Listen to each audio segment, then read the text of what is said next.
Aku merengek. Baik, selamat siang pemirsa Joko Bayu Channel dimanapun. Bersyukur bahwa pada siang hari ini saya bisa mewawancarai seorang putra Dalmati namanya Pak Sarjono, di mana beliau adalah berprofesi sebagai advokat atau penasihat hukum. Nah, tentu saya akan menggali lebih jauh karena ini terkait dengan penyusunan sejarah Desa Tegalmati, di mana ini lampirannya adalah saya ambil dari orang-orang yang punya basic masing-masing profesi, berbagai macam profesi, sehingga untuk melengkapi siapa-siapa saja yang mempunyai talenta ataupun dikaruniai Tuhan sebagai berbagai macam profesi.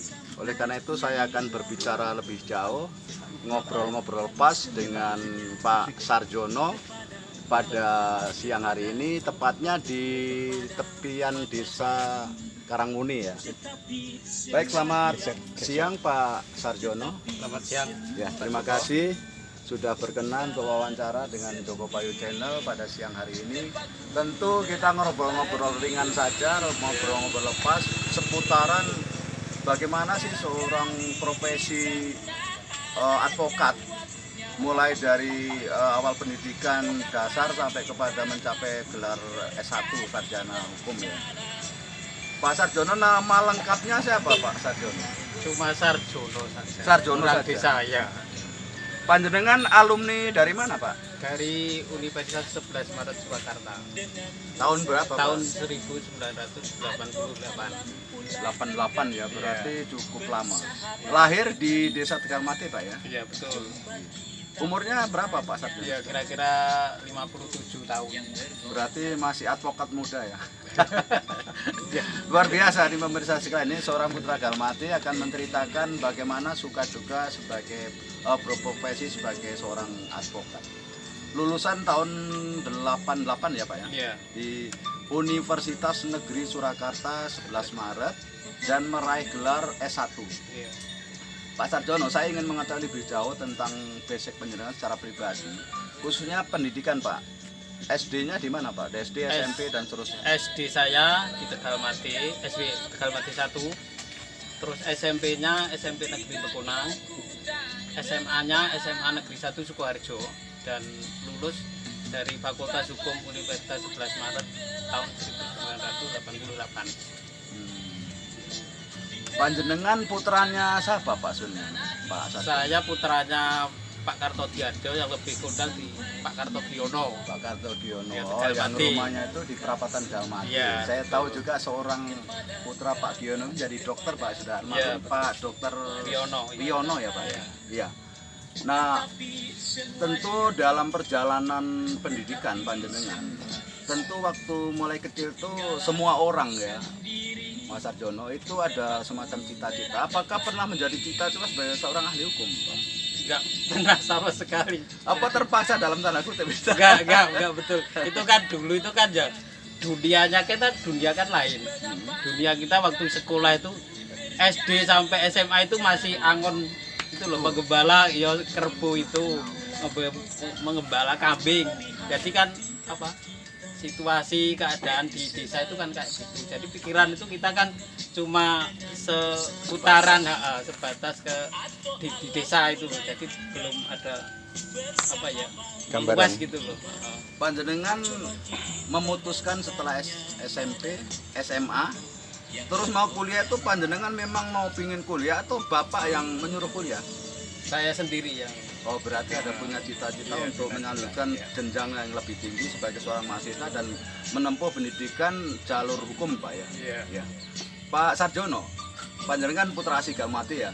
Artinya ini SDM yang mungkin cukup langka. Kemungkinan ya, saya tidak tahu, minta maaf kalau salah. Iya. Panjenengan satu-satunya advokat dari Desa Dalmati Pak? kurang tahu, kurang lebih kayak gitu yang saya Satu-satunya? ketahui. Iya. Ya, ini memang saya pikir cukup luar biasa, karena memang di Dalmati itu banyak sarjana juga, tetapi kebanyakan di pendidikan Pak Dimin ya, termasuk Pak Dimin juga. Pak Sarjono, mungkin saya akan mengetahui lebih jauh tentang profesi sebagai seorang advokat. sebelum panjenengan memutuskan untuk menjadi advokat, sesuai dengan penuturan panjenengan sebelum liputan tadi, panjenengan sudah sarjana waktu itu ya Pak? Iya betul. Sampai keliling itu usaha apa Pak waktu itu? Ya untuk apa kerja itu, kerja kan saya itu kan pinginnya punya jiwa petualangan. Jadi pegawai negeri itu kan mungkin angka yang kedua gitu loh. Jadi pengen Dari pengalaman. Akhirnya kan terus apa-apa kan yang terakhir itu bisa kok tertarik dunia advokat untuk itu loh ya, untuk membantu yang kadang kan orang awam itu gimana ya, masalah hukum itu kan nggak tahu. Jadi kan ada yang untuk apa ya, semacam gimana ya, untuk membantu yang ekonomi lemah itu kan harus butuh ada pendampingan.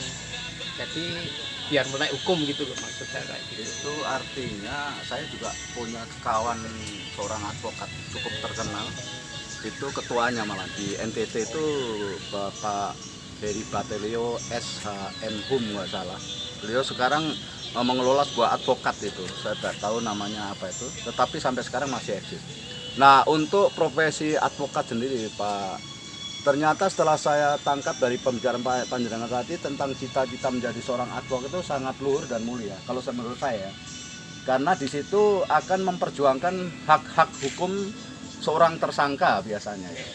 Nah di dalam proses sebelum panjenengan masuk ke advokat itu melalui apa, mendaftar atau memang saya tidak tahu persis ya, apakah menjadi seorang advokat itu apa harus ada kantor dan seterusnya Pak, awal-awal dari mulai panjenengan profesi advokat itu Pak? Jadi ya saya terangkan ya, untuk menjadi seorang advokat kita harus ada pendidikan advokat dulu.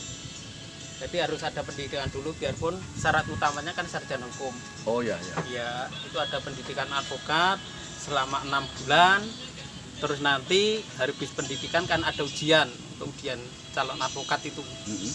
Kalau ujiannya lulus ya baru calon advokat. Nanti untuk mendapatkan sertifikat advokat itu harus magang dulu minimal 2 tahun di kantor advokat. Oh jadi prosedurnya seperti Ya, itu ya, setelah itu. menyandang gelar sarjana hukum, Ya. kemudian seseorang ingin jadi advokat, berarti melalui proses apa tadi Pak namanya yang jenjang-jenjang tadi? Senjang harus magang yang sudah berpengalaman itu, yang punya kantor hukum. Nah setelah magang itu biasanya berapa lama Pak sarjana? Saya kan sebelumnya kan ada teman-teman kan banyak itu loh, jadi ya lebih ya harus memang diwajibkan harus 2 tahun minimal harus 2 tahun magang. Itu kan nanti sudah keluar sertifikasi magang itu baru nanti di pengadilan tinggi itu ada semacam penyumpahan, sumpah advokat. Ya. Syaratnya harus sudah ada sertifikasi pendidikan advokat, lulus ujian advokat dan sudah magang selama 2 tahun minimal. Baru nanti mengajukan untuk penyumpahan jadi seorang advokat. Berarti sampean ketika sebelum ada pengesahan dari pengadilan tinggi, pengadilan negeri ya, itu harus ada kartu anggota dari panjenengan punya apa namanya advokat tadi yang kantor tadi? harus punya. Kalau orang awam kan menyebutnya kan SIM gitu tuh. Oh iya. Harus ada kartu anggota itu. Kartu anggota advokat. Terus di samping itu kan harus ada bukti penyumpahan dari pendidikan pengadilan tinggi. Terus kemudian ketika di penyaringan tadi pada tahap akhir itu apakah diuji oleh semacam senior panjenengan Pak? Enggak, itu kan magang itu kan cuma nanti kan sesudah magang itu kan diharapkan kan bisa sendiri, tergantung pikiran masing-masing. Itu nanti kamu ada masalah segini harus bisa menyelesaikan, masalah hukum kayak gini harus bisa menyelesaikan, gimana caranya kan tanpa diarahkan. Jadi magang itu cuma untuk katakanlah untuk apa ya, untuk mempetakan ini masalah ini masalah pidana atau perdata atau masalah hukum itu Selama 2 tahun. 2 tahun. Berarti kalau seandainya ada salah satu kasus ya yang di kantor panjenengan sudah masuk tadi dan mau menjadi anggota, itu diserai tugas kasus apa saja Pak ya? Ya kasus tergantung. Tergantung kantor itu kasusnya, tergantung. Tapi kan di advokat tidak ada menjurus ke kasus khusus untuk pembunuhan atau pemerkosaan atau apa toh? Enggak. Maksudnya umum yang penting masalah terkait hukum. Iya, masalah hukum. Minimal harus apa ya? minimal magang itu harus 2 tahun. Itu baru keluar sertifikatnya dari itu tadi untuk syarat iya. disumpah jadi advokat itu. Nah, saya bertanya lebih jauh Pak. Ini cukup menarik saya pikir. Ketika pengalaman panjenengan, ketika mulai dalam magang selama 2 tahun itu, Iya. tentunya ada tantangan ataupun sampai juga merasa mampu atau tidak mampu. Apakah saya mampu untuk menyelesaikan, tadi seniornya bilang harus menyelesaikan 1 kasus atau berapa kasus itu Pak. Menurut pengalaman panjenengan Pak Sarjono, ketika menghadapi, kan tentu sampean kan harus praktik di pengadilan ketika Iya, di meja hijau itu kan. Iya. Sampean harus mendampingi sebagai penasihat hukum. Iya. Nah, penasihat hukum panjenengan ketika sampean itu mempraktekkan sebagai penasihat di pengadilan itu yang mau menyelesaikan 1 kasus itu, senior panjenengan juga mendampingi. Enggak. Jadi Dilepas? Jadi magang itu sudah terserah. Yang penting tuh kamu harus bisa bagaimanapun caramu, gimana ada masalah itu harus solusinya harus bisa menyelesaikan. Itu Pak Sarjono dengan teman-teman yang Enggak sendiri. Saya kan sendiri. Saya kan anunya kan pengen tantangan gitu loh. Jadi magangnya di kantor yang seorang, bukan di LBH atau apa, itu kan banyak. Jadi saya pengen cepet iya. gitu loh. Iya. Cepet, jadi masalah kayak gini ini harus bisa menyelesaikan. Tantangan saya gitu. Kenapa orang lain bisa kok saya enggak? Padahal sama-sama kan. Ini luar biasa pemirsa. Artinya seorang Pak Sarjono yang notabene ada seorang anak petani ya Pak ya, dari Kalmati, tetapi punya cita-cita sebagai seorang advokat yang dalam tanda kutip mumpuni dan berhasil lah. Tentu panjenengan punya nyali Pak. Ketika berhadapan, saya juga pernah menjadi saksi ya, sebuah proyek yang bermasalah, saya sebagai konsultan. Itu Pak, saya juga ketir-ketir, jangan sampai ini. Berarti panjenengan itu harus punya, seorang advokat itu harus punya keberanian terutama Pak, Ya, mental. Betul, iya. Untuk menghadapi hakim-hakim jaksa ini. Betul, bisa. Terutama malah yang itu loh, yang klien-klien itu kadang kan ngancam jiwanya, kadang apa kan gitu. Saya langsung aja, ini saya itu cuma mendampingi jenderal. Kalau oke lah, mancam masalah apa terserah, mau cegat di mana mau apa, saya tuh nggak takut. Pernah ada ancaman seperti itu? Sering itu, teror di rumah sering, di jalan itu dicegat sering, pokoknya macam-macam gitu. Supaya jangan Akhirnya sampai saya kan gini, punya ilmunya sendiri.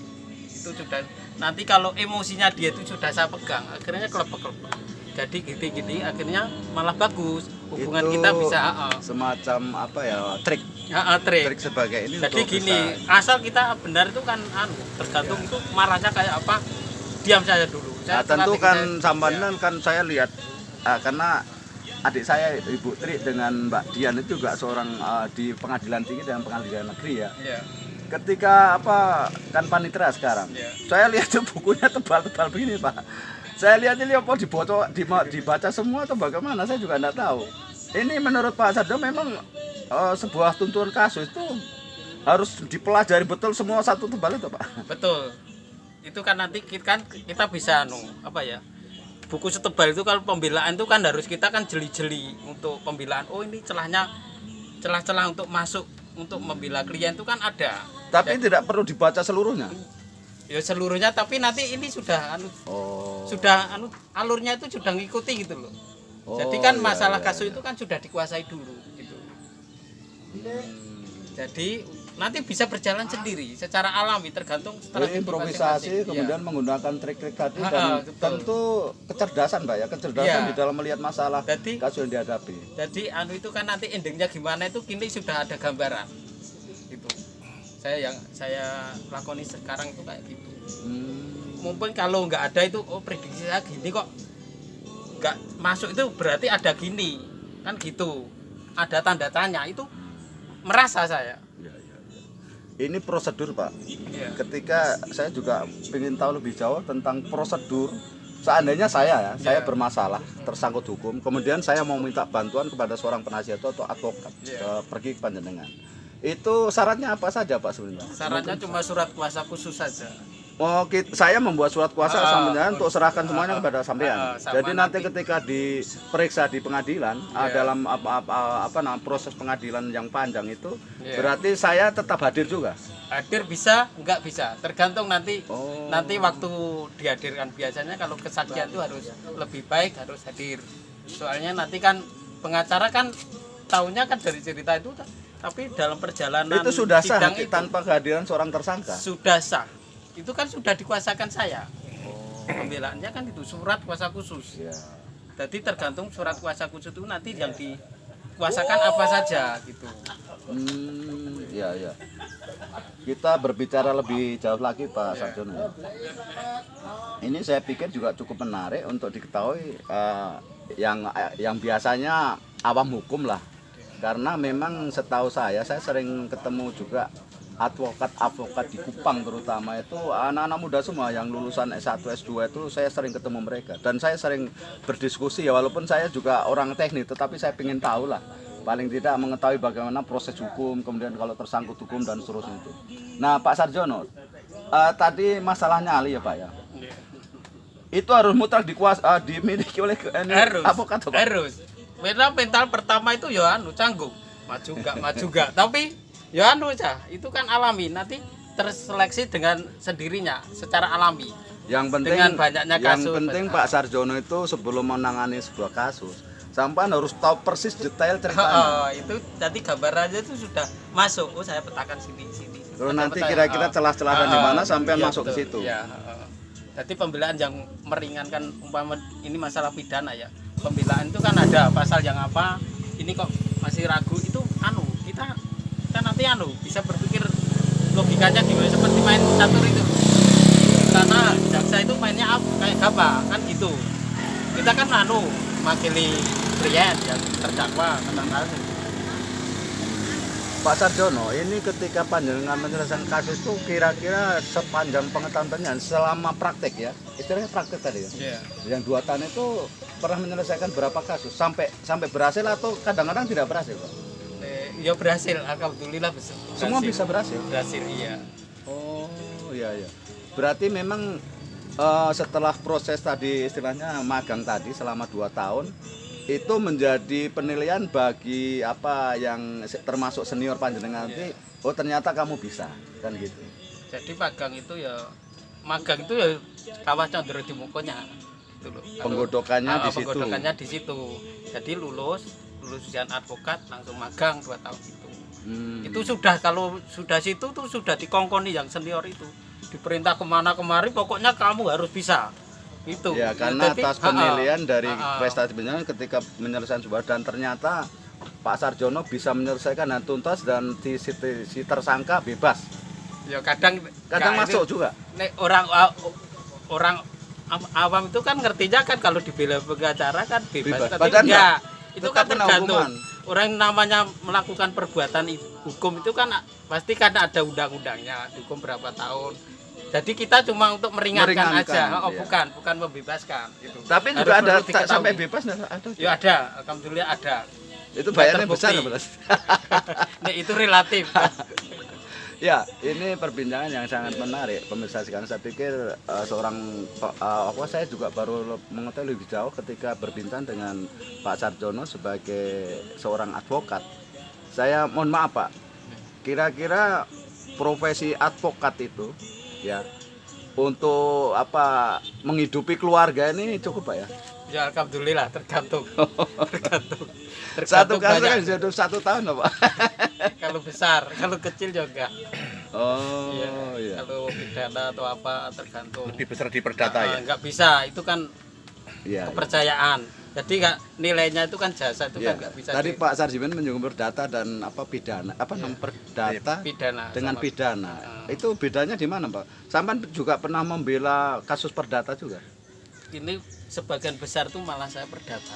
Oh perdata malah? Kasus-kasus masalah proyek, masalah korupsi. Ini korupsi kan pidana itu masalah perceraian atau perebutan tanah atau apa gitu.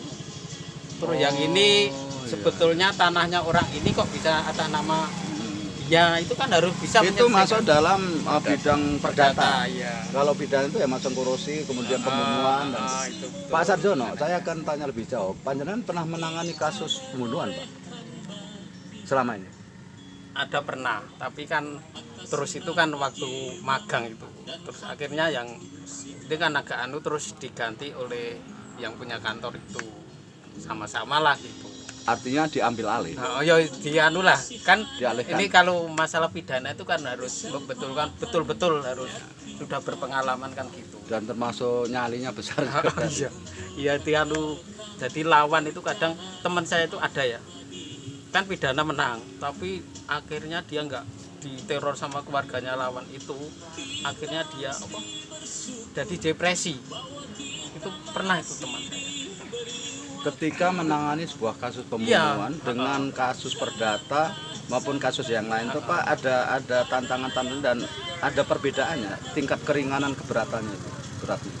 Ya tergantung Masalah kasusnya. Nek perdata itu biasanya juga gawat juga kalau perebutan warisan itu. Oh, Jadi kebanyakan perdata itu perebutan warisan terus apa ya lagi macam-macam perjanjian terus jual kredit beli macet di bank itu terus mau dianu debt collector itu tarik itu bisa tracing itu. dibela Pak ya? Bisa. Berarti Pak pekerjaan panjang akeh. Iya, nah itu umpama korupsi atau proyek itu kita harus bisa mampu untuk menghitung itu. Biasanya kan ada itu. Ya, betul. Saya kebetulan orang teknik Pak. Nah, kayak gitu Saya tuh harus pernah menguasai. menjadi saksi itu ternyata seorang penasihat hukum. Waktu itu mereka kontraktornya kan tersangka, saya hanya saksi waktu konsultan. Ternyata digali betul bahwa seorang advokat itu ternyata harus menguasai bidang lain. Dan itu harus dikuasai juga. minimal 75% lah. Iya. Itu memang harus begitu Pak. Betul. Waktu hitung-hitungan itu nanti jaksa sama kita dibandingkan benar mana. Kan wasitnya hakim. Jadi masuk logika mana kan gitu. Oh, benar ternyata kayak gini. Oh, gini. Kita kan ada acuannya sendiri-sendiri.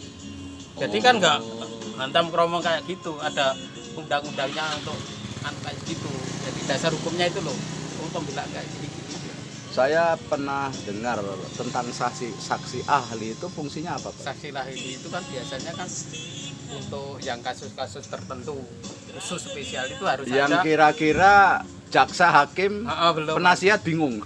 Enggak Atau itu untuk tidak menguatkan untuk menguatkan pendapat kita, tuntutan kita tergantung kita pihak mana. Kita kalau perdata pihak penggugat atau tergugat. Biasanya kan menghadirkan saksi itu nanti kan untuk sumber hukum itu loh, sumber hukum. Oh, saksi ahli kayak gini pendapatnya. Itu semacam lampiran toh Pak kalau saksi Bukan, ahli? itu kan kita tergantung kita. Kita Diperlukan untuk atau tidak? ya tergantung kasusnya itu untuk menguatkan. Itu permintaan menghadirkan saksi ahli itu dari hakim, jaksa atau advokat? Dari advokat sendiri sama klien disarankan. Oh, dari advokat malah ya menghadirkan saksi ahli itu penting atau tapi kadang-kadang saya pernah dengar juga jaksa atau ini biasanya bisa. minta Itu pengajuan saksi ahli. Juga. Itu masalah pidana biasanya korporasi itu loh. Biasanya nanti yang ahli-ahli hukum pidana, profesor-profesor itu kan kayak gitu. Masing-masing itu nanti kan yang uji hakimnya. Biasanya Pak Sarjono, saya lihat saksi ahli itu kan minimal tuh S3. Iya. Nah, sampai menghadapi orang-orang tadi itu kan saksi ahli. Tetapi kan panjenengan kan juga pasti juga minimal harus menguasai sampai ilmunya profesor betul. doktor itu kan Pak. Kalau di persidangan itu asik. Jadi tergantung sana ada pertanyaan sini otomatis jawabnya itu seperti diskusi itu loh. Kayak gitu, tapi harus ada dasarnya, ngomongnya itu harus ada. Ya semua hukum kan harus ngomong masalah dasar ya. Iya, datanya benar atau enggak kan gitu, pasti datanya. Gitu. Seperti matematika itu harus ngomong harus nggak, kalau nggak tahu ya nggak tahu. Kalau ceritanya itu bukan. Kalau saksi ahli itu kan memang di bidangnya ahli, misalnya teknik, misalnya masalah apa begitu. Itu berarti memang kan mereka yang pasti juga menyampaikan sesuai ahlinya masing-masing. Iya, betul. Jadi sesuai dengan itu. Iya, betul. Di dalam menangani kasus itu Pak, itu ada 3 hal pokok yang harus diperlihatkan oleh jaksa atau hakim di pengadilan itu barang bukti. Fungsi daripada barang bukti itu apa Pak sebenarnya? Barang bukti itu kan untuk menguatkan, umpama dia nuntut itu kan ini buktinya kayak gini-gini. Bukti berupa barang. Bukti itu kan Pak ada bukti saksi, bukti ahli, bukti tertulis kan kayak gitu. Jadi nanti minimal tiga barang bukti itu harus alat ada. Bukti ya harus ada. Itu baru bisa ditentukan penuntutan. Iya, Selain itu nanti kan mentah kalau nggak ada anunya. Selain itu Pak Sarjono ada namanya saksi. Saksi itu tergantung dari masing-masing. Dan itu harus dihadirkan ya. Ya harus. Harus ada saksi Mas. Harus ada. Sebuah kasus harus ada. Kasus apa saja harus ada saksi Pak. Ya tergantung lah. Nek kalau perdata cukup saksi saksi tertulis apa bukti tertulis juga nggak Bisa. masalah, bisa. Tidak Asal tanpa kuat. hadir di pengadilan. Nggak harus gitu loh. Tapi lebih kuat lagi untuk kesaksian itu mengenai tahu betul kayak gitu. Jadi itu lebih. Tapi kalau saksi nggak ada kan cukup alat bukti itu yang membuktikan, paling nggak 2 alat bukti itu sudah bisa untuk dikasuskan, dimasukkan ke, kalau pidana ya diteruskan ke penyidik ke jaksa, terus akhirnya ada tuntutan. Terus ada istilah pengadilan in absentia itu apa itu Pak Sarjono? Pengadilan itu berarti kan absen itu loh, nggak Tidak nggak perlu hadir. Ha-ha. Tersangkanya itu yang nanti yang hadir itu advokatnya itu penasihat hukum. Nek advokat itu kan dari awal sudah harus hadir. Hadir terus Kuasanya, ya? Oh iya. Ini nek kalau umpama pidana terdakwa ya bisa hadir, bisa enggak. Itu tergantung permintaan hakim gimana, terus sama lawan gimana kan itu. Jadi ada kesepakatan. Ini Pak Sarjono minta maaf, Nun Sewu, menangani sebuah kasus ya Pak. Itu honornya itu Pak. Honornya saya minta maaf ini saya pikir juga ada salahnya lah saya tanya situ. Itu masing-masing kasus itu tingkatannya itu akan tergantung ada honor Pak. Nek saya itu prediksinya kan anunya apa ya? Klien tuh mampu enggak? Oh, sampai melihat Iya. keberadaan klien. Kalau kurang mampu nanti dianukan prodeo itu cuma-cuma itu kan ada semacam prodeo. Tapi kalau mampu kan itu kan nanti kita nawar akhirnya kesepakatannya kan berapa. Jadi sebelum menangani kasus, misalnya saya punya kasus, Iya. terus kayak oke lah, sampean Pak Sarjono mendampingi saya, itu ada semacam perjanjian di atas meterai Pak. Iya, harus kuatnya harus gitu. Tapi antara panjenengan dengan Ya, si oke, tersangka ya. saja, tidak terkait dengan proses Enggak. pengadilan. Enggak. Terus pada saat perjanjian tanda tangan itu nilainya sudah ada Pak. Ya nilainya tergantung itu berapa, tergantung Mas hati nurani masing-masing. Saya tuh malah dihapus itu banyak. Maksudnya Banyak, contohnya banyak. maksudnya begini, artinya ini kita ngomong bebas saja ya, namanya kan kita perlu tahu juga lah, saya juga awam juga. Ketika menangani kasus kemudian sampai sudah tanda tangan. Iya. Oh nanti 10 kira-kira berapa puluh juta misalnya. Iya, itu Terus persenan biasa, Pak sukses aja itu. tak panjari sak ini terus sisanya tidak dibayarin loh. Lah kadang melayu terus gimana lagi? Ya sudah lah, nanti insya Allah ada Sampai lagi. pernah ngalami itu Pak Sarjono? Banyak. Kasihan juga. Jadi sudah gol Lah, sampean gugat kan rata-rata bisa. itu awal. Awal itu apa Pak? Awal itu iman itu loh. Padahal kasusnya sudah aman. Aman, menang lah kadang ini yang terakhir ini kan. Mungkin hanya Pak terima kasih saja. Iya mungkin saya ikhlasnya segini. Jadi di luar perjanjian itu kayak gitu. Memang gini, kita kan di sini kan masih hukum itu kan masih awal. Jadi ini harus maklum lah. Tergantung hati nurani masing-masing kan. Saya di Kupang ini Pak, yang tadi Pak Heri Batilio. Beliau ini ketua umum KOI. Apa namanya online itu loh. Itu ketuanya NTT beliau, dan beliau ini masih muda, umur sepanjang dan sangat akrab dengan saya. Kebetulan beliau seorang pembina di bengkel drama dan film saya, dan sejak dulu ikut main drama dengan saya. Saya selalu ngomong-ngomong dengan beliau ini, ternyata kerja seorang advokat ahli hukum ini memang pertama tadi seperti yang saya sampaikan dengan artinya punya keberanian, terus kemudian pengetahuan itu harus benar-benar dikuasai benar. Bidang Sebagai apapun. Bidang apapun itu Iya, yang harus. yang kelebihannya kan itu berarti selain panjenengan belajar hukum sampai detail, panjenengan berarti juga harus belajar ilmu-ilmu lain toh, Pak? Iya betul. Itu kan undang-undangnya kan ada. Undang-undang pendidikan, undang-undang kedokteran. Ya paling teknik, tidak atau terlalu ikut, menguasai 100%, tapi paling tidak sampai tahu tapi ini kan praktek kan inti-intinya. intinya tahu. Itu kan yang diadu kan oh ini khusus kan pasal berapa ya kan. Atau apa kan itu ada. Jadi dasar-dasar itu kita kejelian kita. Tapi banyak belajar, biasanya banyak menang. Itu harus jeli, harus jurisprudensi itu harus dikuasai. Oh ini dulu Saya kasus kayak ini gini. apa ya, istilah-istilah hukum itu banyak yang bahasa Belanda. Bahasa Belanda betul. Kebanyakan karena kita mengacu KUHP Belanda, produk Iya. Belanda waktu itu ya. Sampai Sampai sekarang tuh masih dipakai KUHP produk Belanda itu Pak, sampai Iya. sekarang. Iya. Oh ya. Kita belum mampu. Ya, kita berbicara lebih jauh tentang profesi sebagai seorang advokat atau perbedaan advokat dengan ahli hukum itu sama tak Pak? Lahir. Advokat itu apa? Advokat itu kan ahli hukum yang praktek. Seperti dokter itu profesi. Ahli hukum belum tentu Praktek. lawyer. Penasihat pengacara. hukum dengan advokat Sama. Sama? Kan tinggal bahasa. Penasihat itu kan bahasa Indonesia, advokat itu bahasa Belanda, lawyer bahasa Belanda, bahasa lawyer. Inggris. Lawyer. Iya, Itu tergantung kita. lawyer tuh juga itu bahasa apa Pak lawyer itu? Lawyer Bahasa bahasa Inggris. Inggris. Oh, bahasa Inggris. Iya. Pak. Pak Sarjono, suka duka panjenengan selama menjadi advokat Pak. Mungkin barangkali ya, mungkin tadi sudah disinggung masalah ditipu atau mungkin kemudian kebanggaan, terutama kebanggaan sebagai seorang. Saya terus terang selalu bangga dan saya senang lah, bangga kepada seorang advokat karena Pak Heri itu dia itu punya komunitas itu ada sekitar 20-an orang ini anggotanya itu semua SMA semua itu cuma gratis Pak. Itu bagaimana begitu? Itu biaya untuk Itu ini kan operasi negara. bukan dia swasta ini apa? Lah ya, ini kan nanti kerjasama sama. Itu pemerintah itu sudah menyediakan kantor hukum ini nanti prodeo itu loh, yang masuk prodeo Iya, itu nanti iya. diklaimkan ke pemerintah. Jadi beberapa kasus itu nanti diklaimkan ke pemerintah. Itu ada anggaran dari pusat. Oh itu dapat ini itu loh. untuk Makanya saya yang- pikir ketika untuk Om yang Heri orang-orang baca- ya. nggak mampu itu. Ketika Om Heri cerita kalau ini gratis prodeo tadi saya nggak tanya lebih jauh kok bisa nanti biaya operasional kita Ya, itu kan cuma kita ada ya 20-an